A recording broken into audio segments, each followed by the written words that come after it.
used to commute 2 hours to work every day. Yeah, exactly. It's the entire idea.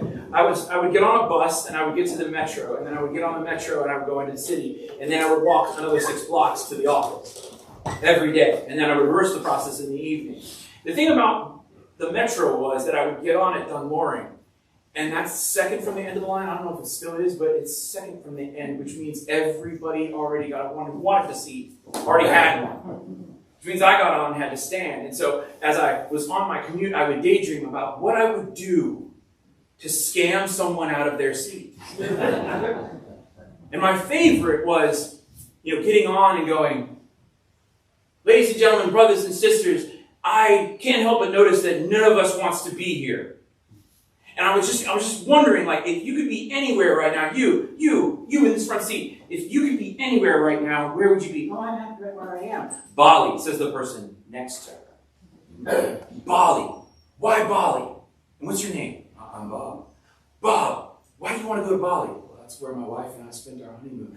Wow, that is awesome. If you could be anywhere right now, you'd be in Bali, right? Yeah. Well, let me tell you something. Coming up is West Falls Church. And I don't know about you, Bob. There's a bus there. And now there's a metro. You could be in Bali in 24 hours. In about 30 seconds, those doors are going to open. What are you going to do, Bob? For me, for you, for your wife, for everybody here? Where are you going? I'm going to Bali. That's right, you're going to Bali. He's going to Bali, everybody. And the crowd cheers, and he cheers, and the doors open, and he runs out, and I take his seat. This is a great Advent story, at least I think so, because I've used it before. And the moral of that story was, we're all barreling down to this commute to Christmas. And some of us love the train we're on. We love the busyness of the season. We love Christmas shopping. We love giving. We love decorating. We love the Advent wreath. We love the Christmas tree. And if you're like my mom, you can make it perfect, just like it is in Colonial Williamsburg. You can match the magazine. It is just perfect. And if you're on that train and you like it, more power to you. But some of us don't like the train run. Maybe December is tough. Maybe this is just one more Christmas without the people you love. Maybe it's Christmas with a bunch of people you have to love. Maybe sitting around in Tyson's corner, begging for a parking space and climbing over everyone for the latest thing isn't your bag. In which case, those doors are going to open and you can go. And that's a sermon. What train are you on? But I tell that story now, and I realize that has a different meaning. What Bob and I both crave is rest. I want to be on a train I'm comfortable on and happy about. I want a seat on that train. Bob wants to be on a beach with his wife like they were in their honeymoon. We both want to sit and rest. And when Jesus says, keep watch, stay awake, he says that to his disciples again. Could you not stay awake with me 1 hour? We take that as a signal to alertness and busyness. And we run to do something. But what Jesus is offering instead is a seat. Keep watch. It's a middle ground between waiting and doing nothing and thinking you have to do everything. Jesus tells the watchmen, the watchwomen of his day, stay awake. Find the train you're supposed to be on. Stay awake. Attend to the things that are truly important. Not to what you have to do, but to what God is doing in your life. Keep awake. Keep awake. Rest. But we don't know how to rest. I don't. I am chained far too much to what has already happened. The psalm of this morning says, you've given us bowls of tears to drink. We're stuck.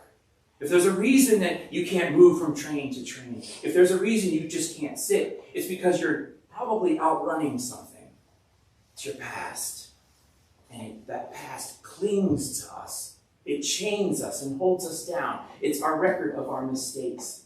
It's our record of our regrets. It's all of the things that have happened to us. And Jesus comes to free us from that. Our past is important. It made us in part who we were. But it isn't everything. And if you want, you can put it down. You can rest.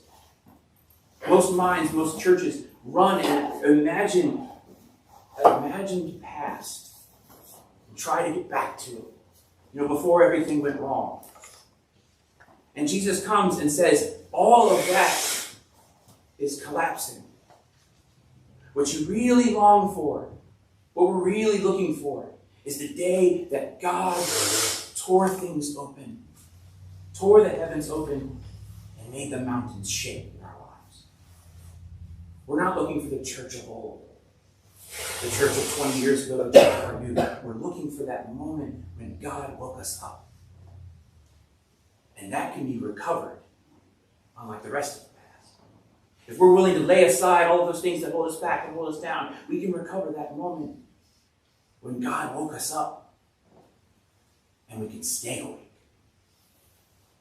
Jesus is inviting us to leave our pasts behind and awaken us, reawaken us to a new future. But I think our imaginations fail us when it comes to the future too. Not only are we imagining a return to an imagined past, I think most of us think of the future, we just think it's going to be more like the present, just better and shinier and wealthier, and churches think with more people. Same stuff, just more people. And I think that vision holds us back too. Because everything becomes about growth. Everything becomes about doing stuff for you, for others, for God. It's a busyness. It's a season of, gotta buy this, gotta shop for that, gotta make sure that's done. Otherwise Christmas won't come. Christmas is coming. The Grinch thought that. It comes just the same. But will we miss it? Jesus says, keep awake, keep watch. Not for things to grow, but for things to change. Sit. Come with me to the mountain and rest. And just keep your eyes open. I know for part of the journey you'll be in a tunnel. It's the metro. It's like that. But watch. Watch what's going on. Attend to what's really important. Find that middle ground between trying to do everything and then just waiting for something to happen. Attend. In prayer and in study and in the joy of the season, look for what's really important. Stay awake for it. Unchained from the past and a future we don't want, Jesus invites us on to the trains that we need to be on. Whether it's barreling to Christmas, that's going to be just perfect, or getting on another train to Bali, whatever it is. Jesus invites us all to rest, to take a break, to sit and keep watch for the God who loves us so very much. In about 30 seconds, those doors are going to open. What are you going to do? I'm going to take your seat.